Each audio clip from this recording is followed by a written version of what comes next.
Hey guys, and welcome to this video. So you guys seem to really enjoy my underrated makeup products from the drugstore video, so I'm definitely working on a part 2 of that video, but in the meantime I wanted to share with you some products that I think are actually overrated at the drugstore. So products that everyone raves about as being holy grail products or amazing products that when I tried I felt like I was crazy because I just didn't get it. I didn't see the hype. So I wanted to share these products with you in case any of you are thinking about buying these or maybe feel the same way. As always, if you love these products, that's amazing, that's great, and I am not intending to bash any of them. But if you guys enjoy these types of underrated and overrated videos, then don't forget to give it a thumbs up and let me know down in the comments below, and subscribe to my channel while you're here. So with that, let's go ahead and get into the first product that I think is overrated at the drugstore. So this first one, and I feel like I want to say this before every product, I know there's so many people that love these products, and that's the whole point of this video, is that these are products that people absolutely love that just didn't work for me. Okay, 2 disclaimers later.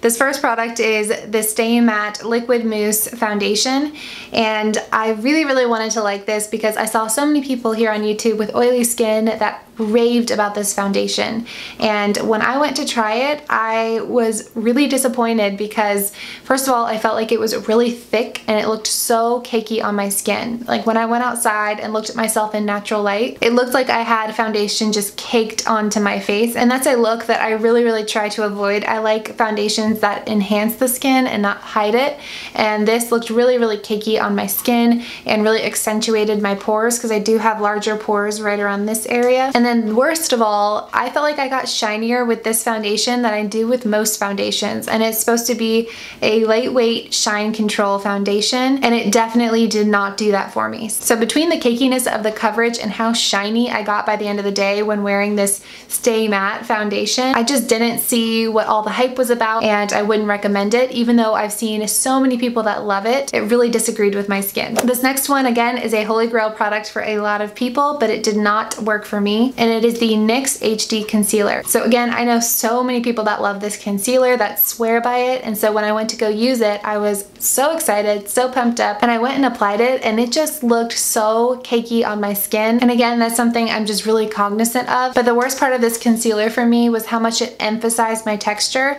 Again, I have really large pores right around here, and it seemed like this product just sat on top of my pores. And when I tried to push it in with a sponge or put a pressed powder over it, it really highlighted my pores and my texture. Something about the consistency of this formula, I think moussey consistencies just disagree with my skin. If I compare it to the Maybelline Fit Me concealer or the Milani concealer, it just doesn't hold a candle. And at least on my skin, I just don't see the hype around this concealer. Next up is a highlighter, and again, this is a highlighter that's been recommended to me countless times, and I do enjoy it. I think it's a nice highlighter, but I think it's completely overrated, and it is the Makeup Revolution Vivid Baked Highlighter. I have mine in the shade Radiant Lights, and I saw this all over Pinterest and YouTube, and I was really excited to get my hands on it, and I was really underwhelmed. And the main reason is that I feel like it's stuck in the middle. So sometimes you want highlighters that are very pigmented and blinding for intense makeup looks, and then other times you want highlighters that are very subtle and soft for more of a daytime look, and this is, like I said, just stuck in the middle between those two, and I'll show you what I mean. So a good example of a subtle daytime highlighter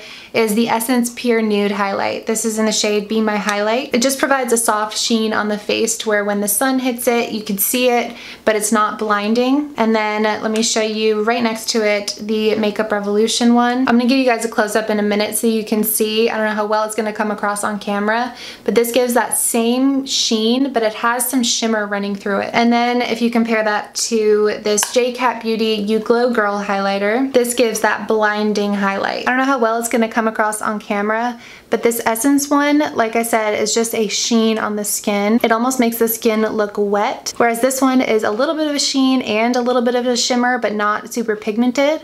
And then the J-Cat one is basically a more pigmented version of the Makeup Revolution one. So I just never ever reach for this one because I'm either going for a very subtle glow or I'm going for a very intense glow. And this, like I said, is stuck in the middle because it's subtle, but it also has shimmer running through it. So it doesn't look like a natural sheen during the daytime, and then it's not pigmented enough to be that blinding highlight for evening makeup looks. So again, I don't think it's a bad highlighter. I just don't think it's worth all the hype that it gets. Next up is a makeup brush that I ordered because I saw so many people talking about how it's a dupe for the MAC MAC 217 brush, and it's the Morphe R39 brush. And here it is next to the MAC 217 brush.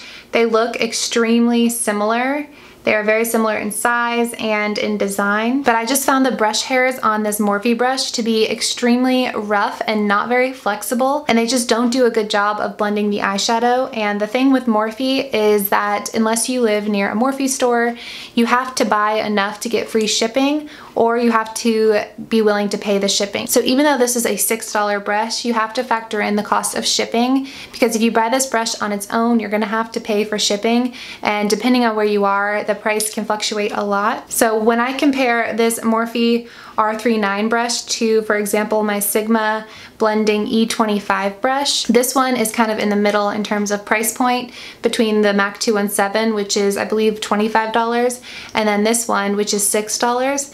This is $16, and to me it's even better than the MAC 217 brush, and it's sold in Nordstrom. So you can actually buy this in the store, so you don't have to factor in shipping. So when I look at these side by side, the Morphe and the Sigma, I look at this more like a $10 or $11 brush because you have to pay for shipping, and I look at this as a $16 brush because you can buy this in store. So between these two, the Sigma is definitely 10 times better if you're looking for basically a replica of the MAC 217, but even still, I think these two are better than this Morphe one. So this Wet n Wild brush, which is 99 cents, and this Real Techniques eyeshadow brush are both better blenders than the Morphe brush. So if you're looking for a dupe for the MAC 217, there are a lot of different options, and I know the Morphe one online looks like it's going to be a perfect option because it looks pretty much identical, but in my opinion, the quality of the brush and the blendability of eyeshadow using the brush is nowhere near that of a MAC 217, and I would go with one of these brushes any day of the week, especially considering you have to pay for shipping. Okay, I was gonna do a few more, but I don't want this video to get too long or too negative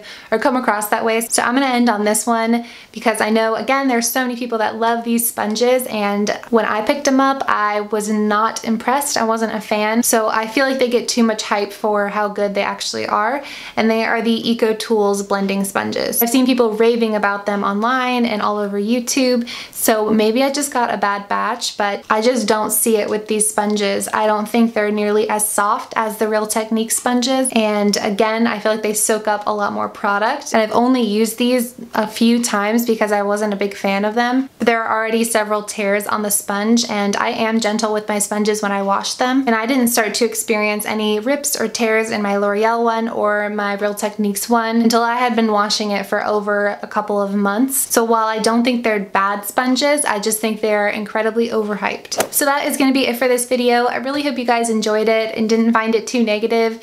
Again, if you enjoy these products, please keep enjoying them and don't let my opinion change yours. But if you haven't yet tried these and were maybe looking for another opinion, hopefully this video was helpful for you. But don't forget to give it a thumbs up if you enjoyed it, and I will see you in my next one. Thank you so much for watching. Bye.